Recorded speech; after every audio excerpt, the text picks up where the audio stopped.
if you've seen one public-private partnership, you've seen one public-private partnership, right? And a lot of people are exploring and trying different things and trying to be thoughtful about it.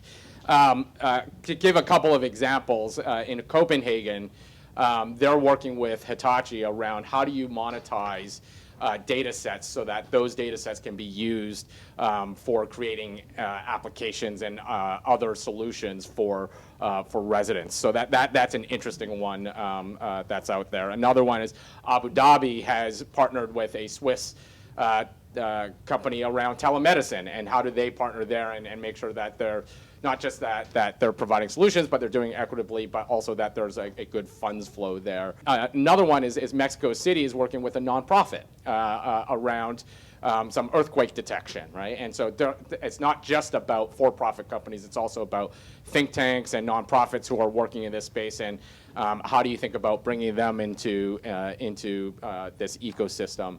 And then, a different model here is what Singapore is doing with their Smart Nation initiative. They try to incubate on the governmental side any number of different solutions with the hope of spinning them off so that they do have some longer term, more sustainable revenue stream against them. But at least at that beginning stage where it's a little bit riskier, they can bring a little bit of that incubation and that risk capital. One example, just quickly, that I always think about with great admiration is Amsterdam, which I think Joshua mentioned that earlier.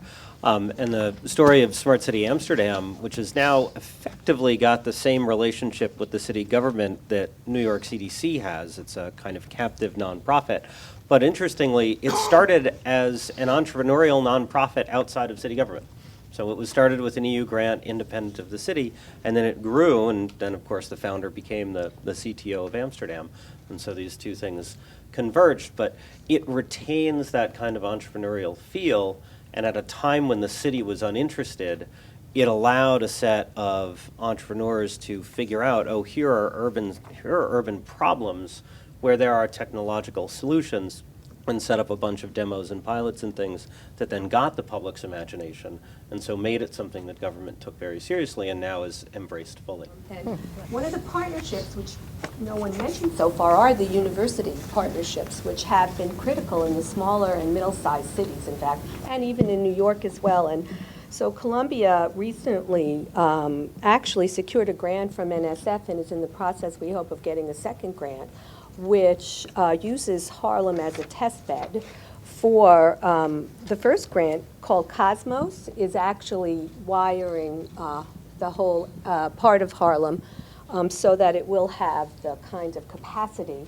that will allow it to, compete actually economically, but also to provide it to the community. And I think the interesting part of both these models is a lot of it is bottom-up rather than top-down. So there is actually community partners who will be engaging in the process of figuring out what is it we want to use this data for. So part of it is actually creating the technology to collect the data, but also engaging the community to determine how this data will be used to solve problems, what we're calling at the streetscape, which I think is really very innovative and something extremely promising.